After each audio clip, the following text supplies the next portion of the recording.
సిదిరప్పలరాజు, తమ్మినేని సీతారాం, ఇవాళ జోగి రమేష్, ఇవాళేమో విరూపాక్షి.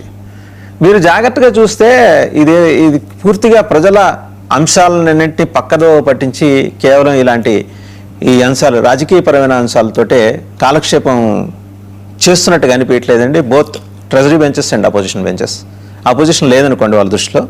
కృష్ణాంజనేయులు గారు. వాసుదేవన్ గారు నమస్తే. ప్యానల్ మెంబర్స్ కూడా నమస్కారం. మీరు మనం విరూపాక్షకు సంబంధించినటువంటి కేసు పరిశీలించినప్పుడు చాలా స్పష్టంగా అర్థమయ్యేటువంటి అంశం ఏంటంటే, వైఎస్ఆర్ కాంగ్రెస్ పార్టీ తెలుగుదేశానికి సంబంధించినటువంటి ఇద్దరు కార్యకర్తలు ఫోన్లో పోట్లాడుకున్నారు. ఆ తర్వాత అది ఘర్షణ కింద మారింది. ఇద్దరు రెండు పార్టీలకు సంబంధించినటువంటి కార్యకర్తలు పోట్లాడుకున్నటువంటి పరిస్థితి ఉంది.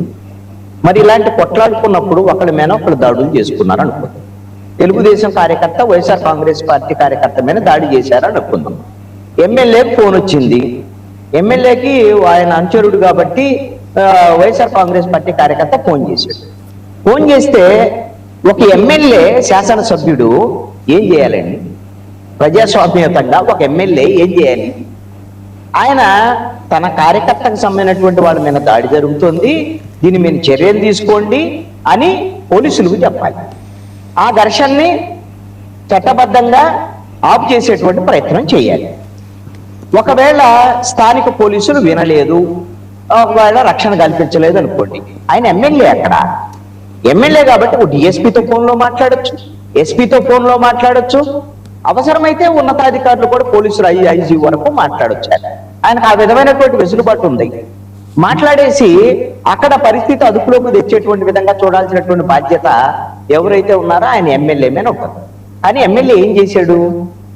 వెళ్ళి కార్యకర్తకి మద్దతు కోసం అని చెప్పేసి ఒక ఊరు మీదకి వెళ్ళి వీళ్ళ జనాన్ని వేసుకొని వెళ్ళి వేరే ఊరు మీదకి వెళ్ళి దాడికి వెళ్ళేటువంటి ప్రయత్నం చేస్తే అది దాన్ని ఎంత మేరకు దాన్ని సమంజసం అంటారు? వాళ్ళ ఇంటి మీదకి వాళ్ళ ఊరు మీదకి దాడికి వెళ్ళారు. దాడికి వెళ్ళిన తర్వాత ఘర్షణ జరిగింది. ఘర్షణ జరిగే క్రమంలో ఇప్పుడు తెలుగుదేశానికి సంబంధించినటువంటి కార్యకర్త వాళ్ళ ఇంట్లో వాళ్ళ మీద వాళ్ళ ఘర్షణలో వాళ్ళకి గాయాలయ్యాయి. అదేవిధంగా ఎమ్మెల్యే సోదరుడికి కూడా ఆ శ్రీరాములు ఎవరు ఉన్నారో అతనికి కూడా గాయాలైనటువంటి పరిస్థితి. అసలు ఈ ఘర్షణకి కారణము నీవు వాళ్ళిద్దరు కార్యకర్తలు కొట్లాడుకున్నటువంటి వ్యవహారాన్ని వాళ్ళిద్దరు స్థాయి వరకు మనం పరిమితం చేయదు. నువ్వు ఎమ్మెల్యే వెళ్ళి ఘర్షణ పడేటువంటి పరిస్థితి ఎందుకు వచ్చింది? మీరు అంటే వీళ్ళకి చట్టాల మీదనో పోలీసుల మీద గౌరవం లేదా? కనీసంగా ఆ విధమైనటువంటి ప్రయత్నం జరగాల్సినటువంటి అవసరం లేదా? ఇప్పుడు గగ్గోలు పెడుతున్నారు, అరెస్ట్ చేశారు, ఎమ్మెల్యేని అరెస్ట్ చేశారు, ఎమ్మెల్యేని అరెస్ట్ చేశారు. ఏమన్నా ఒక ఊరు మీదకి దౌర్జన్యానికి వెళ్తే, వాళ్ళ ఇంటి మీదకి దౌర్జన్యానికి వెళ్తే అరెస్ట్ చేయకి ఏమన్నా సన్మానం చేస్తారా? అరెస్ట్ చేయరండి. అరెస్ట్ చేసేటువంటి విషయంలో, ఎమ్మెల్యేని అరెస్ట్ చేసేటువంటి విషయంలో పోలీసులు ఏమన్నా దుందుడుగ్గా వ్యవహరిస్తే ఖచ్చితంగా దానికి కూడా పోలీసులు వ్యవహరించినటువంటి తీరు పట్ల ఖచ్చితంగా వైఎస్ఆర్ కాంగ్రెస్ గుణపాలతో వెళ్ళొచ్చు. కృష్ణాంజనేయులు గారు, ఈ వాళ్ళు నిజమేనా? వీళ్ళు చేస్తున్న అభియోగం నిజమేనా? ఇలా గుణపాలు ఆ కల్చర్ ఉందా? ప్రోటోకాల్ ఒప్పుకుంటుందా? గుణపాలతో తలుపులు బద్దలు కొట్టే ప్రోటోకాల్ ఒప్పుకుంటుందా?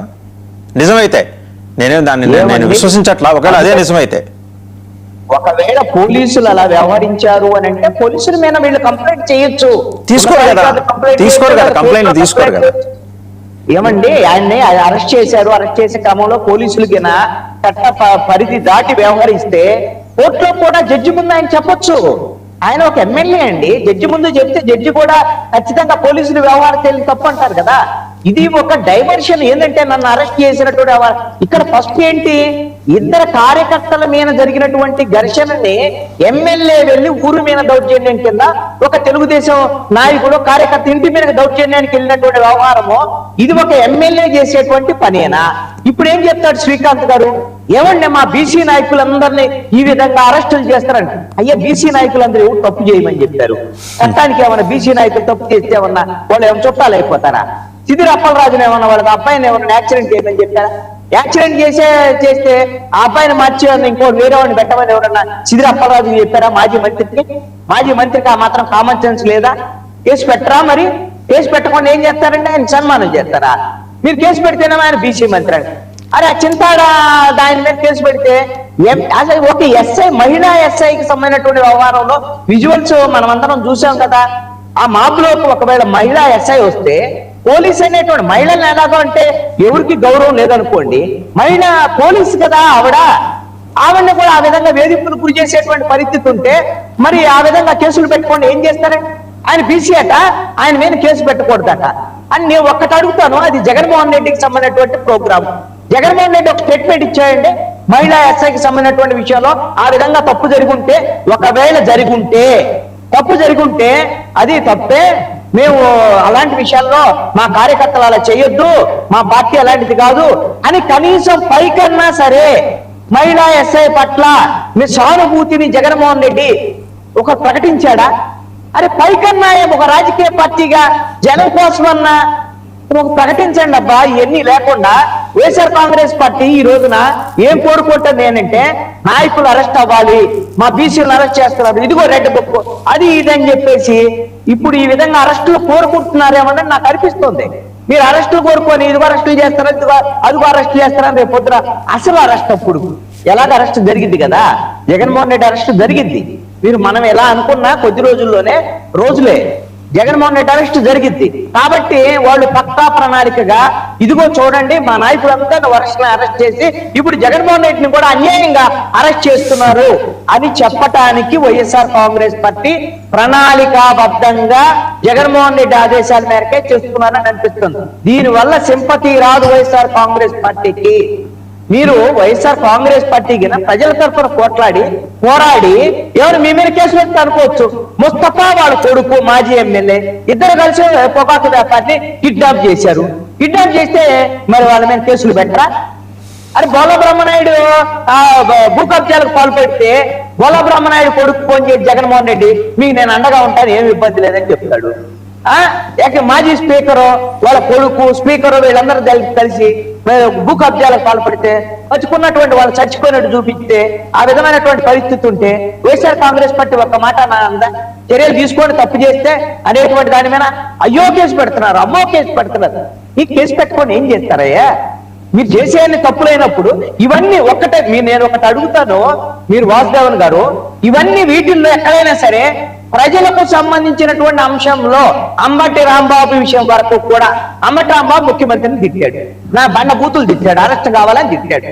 మరి ఏమన్నా ప్రజల తరఫున ఏమైనా కొట్లాడి ప్రజల తరఫున మాట్లాడుతుంటే మా మీద రెడ్ బుక్ ప్రయోగిస్తున్నారు, మమ్మల్ని అరెస్ట్ చేస్తున్నారు అని మాట్లాడితే కనీసంగా ప్రజలు నిజమే కామాలా అని అనుకునే దానికి అవకాశం ఉండేది. ఎలాగో మీరు ఇందాక అడిగితే మీరు వైఎస్ఆర్ కాంగ్రెస్ పార్టీ ప్రభుత్వాన్ని మీరు దౌర్జన్యాలు చేశారంటే వాళ్ళు అంగీకరించరు. ప్రజలకు తెలుసు ఆ విషయం, మీరు చెప్పినా నేను చెప్పినా వాళ్ళు అంగీకరించరు. ప్రజలు తెలుసుకొనే వాళ్ళకి 175 కావాలని కోరుకుంటే ఈ రోజున 11 సీట్లు ఇచ్చి పక్కన కూర్చోబెట్టారు, ప్రతిపక్ష హోదా కూడా లేకుండా. ఇదేమో మళ్ళీ ప్రత్యేకంగా మనం చెప్పక్కర్లే వీళ్ళ దౌర్జన్యాలు.